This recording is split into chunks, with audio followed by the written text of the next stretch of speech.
Hey everyone, I'm Jared Samuels, I'm Jordan Pouncey. and welcome to the 24th episode of What's Behind the Game, where you'll get an exclusive look at all your favorite athletes eat, train, and anything else you'd like to know. Today on the show, we have Marisa Howard, who is a professional runner based out of Idaho. So let's hmm welcome Marisa. Hi. Thanks for having me. Yeah, thank you. So to start off, tell us your story. When did you start running? Yeah, I remember doing it pretty early on when I was in elementary school. Um, Not really competitively, but we would just have the mile run in PE, and we had like a top three board that I always wanted to try to get on.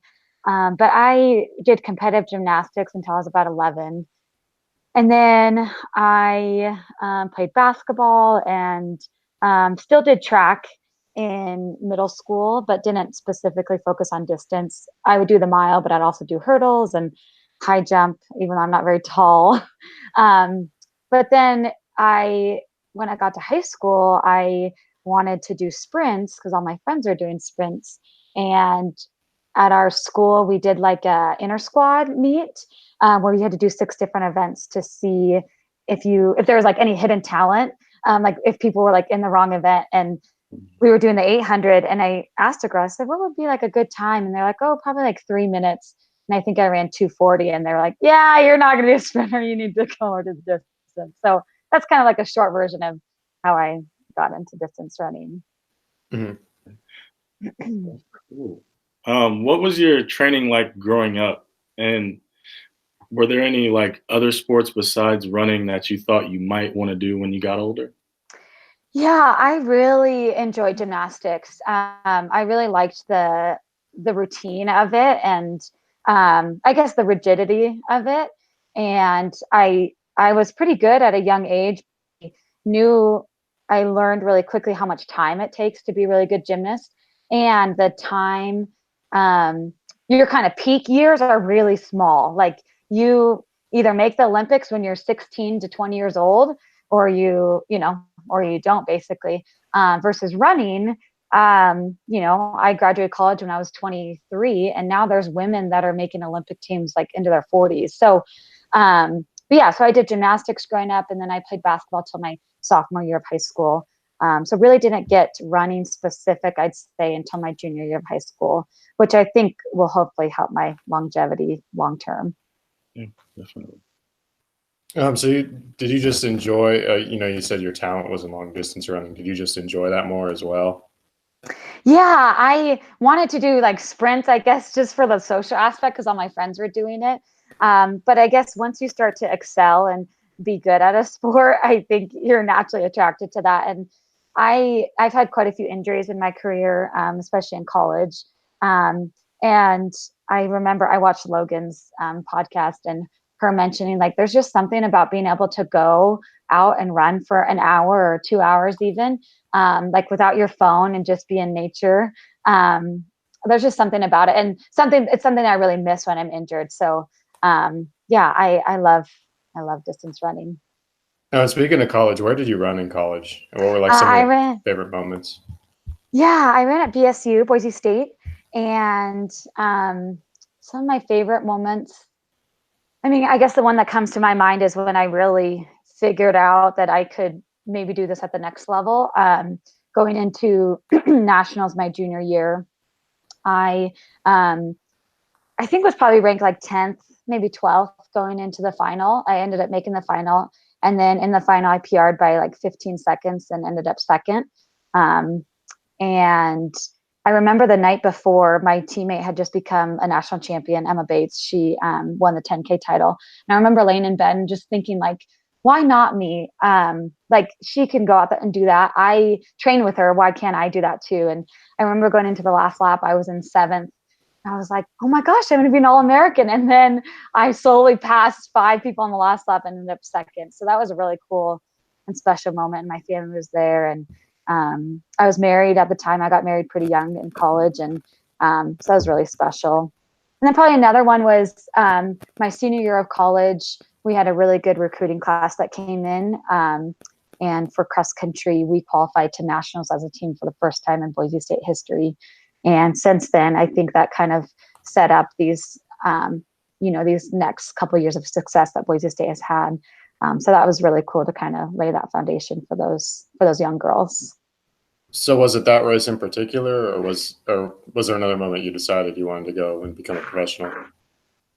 Yeah, I would say that probably kind of solidified it. I mean, at that point, I just gotten second in the nation, and then I went on and ran at USA's that summer, and I didn't make the final. But I think that definitely like solidified that I wanted to try to continue to do this at the next level. Definitely. So can you just tell us how the professional running world works? Yeah, it's very different than like the professional football or basketball world. We don't have like a draft or anything. Although I think we should. Like, I know track, I think it can be a very marketable sport. I just think that we need to figure out how to do that.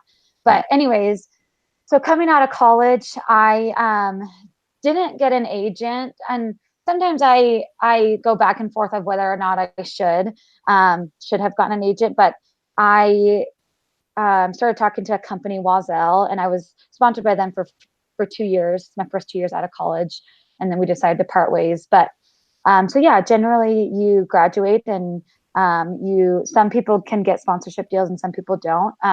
Usually it's, I'd say the top 1 or 2 in each event can likely get a sponsorship deal. So they're pretty limited.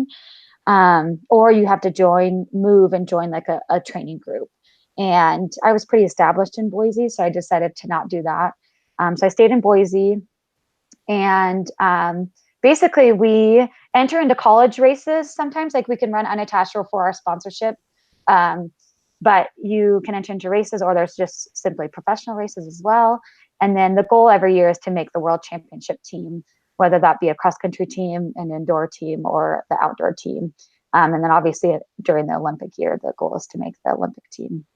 So that's kind of how it works. The US doesn't have as great of a circuit as like Europe, as far as like races and stuff. So a lot of people do go over to Europe in the summertime to race. And I went over there 2 summers ago, and it was a lot of fun. But yeah, I think the US they're trying to create more stuff and more opportunities for us, which is really cool. Okay. So for those who aren't aware, what is the steeplechase? Yeah. Why did you decide to specialize in that event?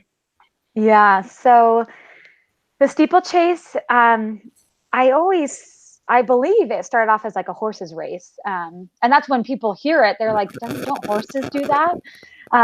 And so there's big hurdles on the track. I always compare them to like balance beams, like as far as thickness and kind of weight, but they are about 30 inches. So they come up to about like my mid thigh, I would say. They're the same height as the long hurdles for the 400-meter hurdles.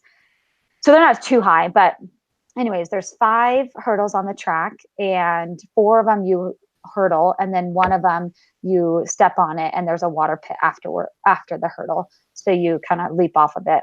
Some of the African runners, they actually hurdle the water pit, which is kind of crazy watching those races, but most Americans step on that hurdle and jump into the water pit. And it's 3K, so it's just under 2 miles. And I got into it. I did it like twice in high school and was decent at it, but it's not offered. There's no like state championship for it. It's not one of the events that's run at state. So sometimes it's run at invites, but I did it twice in high school. And I also did hurdles in middle school. So I kind of had some of that background. And when you get to college, there's either the 1,500 mile or the 5K. There's no flat race in between. And so I thought, well, I might as well try the steeple, and ended up being pretty good at it. So it's really fun too, because it kind of breaks up the race. Like I can't imagine running a 10K, 6 miles on the track. So it kind of breaks up the monotony of a distance race. Mm-hmm. So what does your training look like with all those different components? Do you practice Yeah. together, or is it all at once, or what does it look like? So what was that? What was the end of that question? Like, what does it look like? Is it all at once? Or are you just like constantly trying to do the event, or are you splitting everything up? Yeah. So we don't do a ton of hurdle work, just because if you've ran a steeple, in college, you kind of have that muscle memory. So leading up into the track season, I mean, we do like this routine called hurdle mobility throughout the whole year. So that kind of keeps us pretty mobile and limber and make sure our hips, can do what they need to do in the springtime. But leading up to like our first steeple this season, we'll usually do 1 or 2 workouts where we actually put hurdles on the track and we'll hurdle them during the workout. But something my coach always feels like in his philosophy is if you're a good flat runner, you're going to be a good steeplechaser. So the goal is to become a really good flat runner, and in turn that'll translate into being a good steepler. So the goal has always been, okay, if we get a better 800 time, then our mile time is going to be better, then our 5K time is going to be better, kind of like that. But yeah, so we don't do a ton of hurdle specific work, but leading up into the track season, we do. And then just a lot of strength work. I think the steeple is definitely a strength event, and especially those last couple laps. And so we do a lot of hills and tempo runs and things like that to get us ready for it. Awesome. So let's say like someone like me or Jordan, like we want to get faster. How should we go about that? Like what drills should we do? What should we just focus on running a certain distance a lot, or like Yeah. what's the way? Yeah, I always try to tell people, I feel like so many people hate running, and there's always that saying like our sport is your sport's punishment or something. But Mhm. I always tell people to slow down. I think people go out and they run and they sprint and they're like, oh, I can't do this. I don't know how you do this for 10 miles.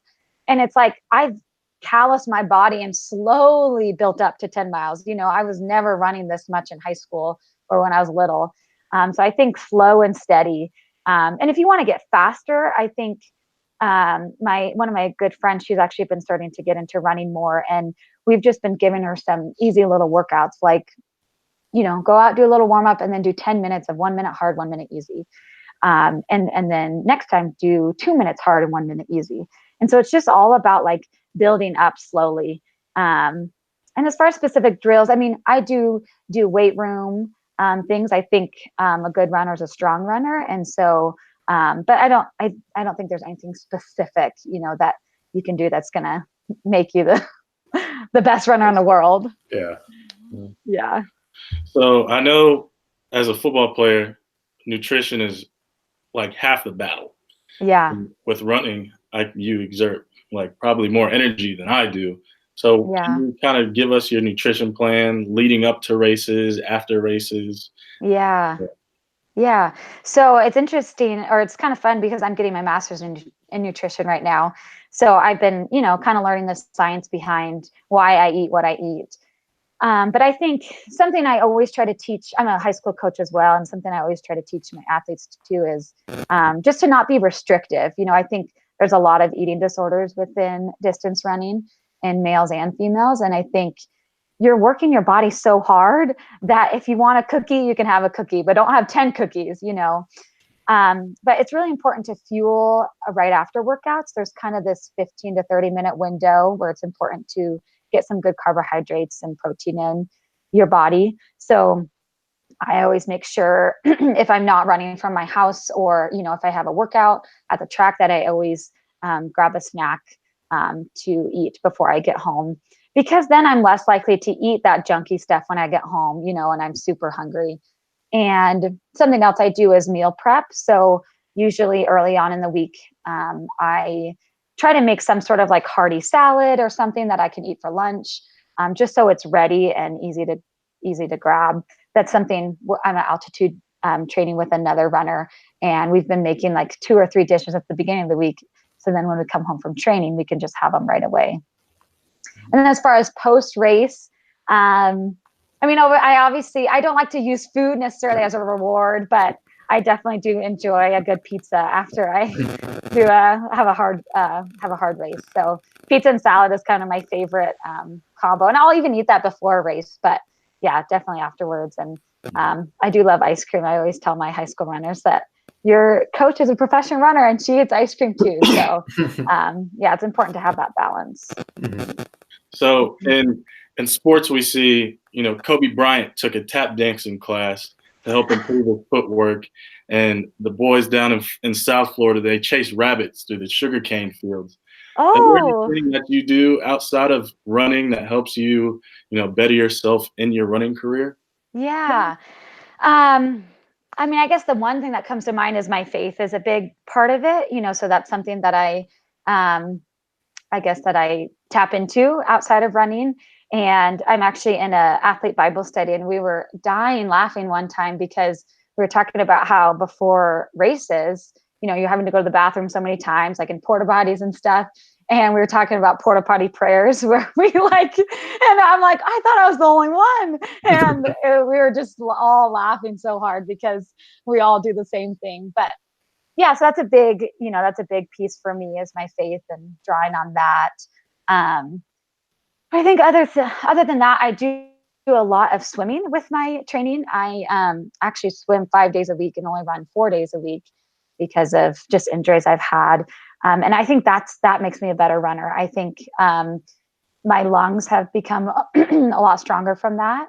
And I think it's important to move your bodies, like Jordan was saying, move your body in a different way so that your muscles aren't, getting broken down day after day after day doing the same thing. So I a lot of times feel like the pool is kind of a relief for me. So yeah, I'd say swimming and my faith are probably the two things that I kind of do outside of running that help it. Yeah, that's awesome. Well, let's say, young kids listening to this right now and they really want to become a professional runner. How should they go about that? Like, what's the process look like? Yeah, I think my training partner that's up here with me, we were talking about that the other day about just the dedication that it takes to be a professional athlete. She's away from home for 4 weeks. I'm away from home for 3 weeks, and just the sacrifice that you have to go through to do it. But it's worth it when you make those teams. You make those U.S. teams. And so I would say at a young age, I very much believe in not specializing. I know a lot of athletes are kind of going towards that now and feeling like, oh, I have to be on this AAU team in order for a scout to see me, things like that. And I think we see a lot more injuries with that. And so, yeah, I'd say not specializing, but if you have these big goals and these big dreams, I feel like running is not necessarily something where it's always the most talented person that succeeds. I think you can work really hard at it, and you might not be the most talented, but you can be a professional athlete. And yeah, if you work really hard at it and put in a lot of dedication.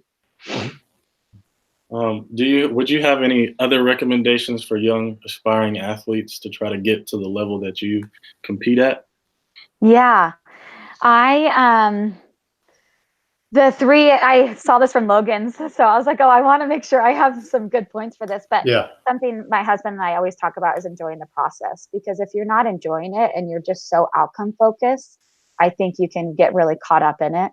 And a really good example was our two of our athletes at the state meet for track. We had 3 athletes in the top 5, and 2 of our athletes tripped each other and ended up falling back a little bit. Maybe they were 7th or 8th. And afterwards, he talked to the kids like, we have to enjoy this process, because if we didn't, this whole season would be a failure based on that result, And so making sure you're enjoying the process, enjoying the journey.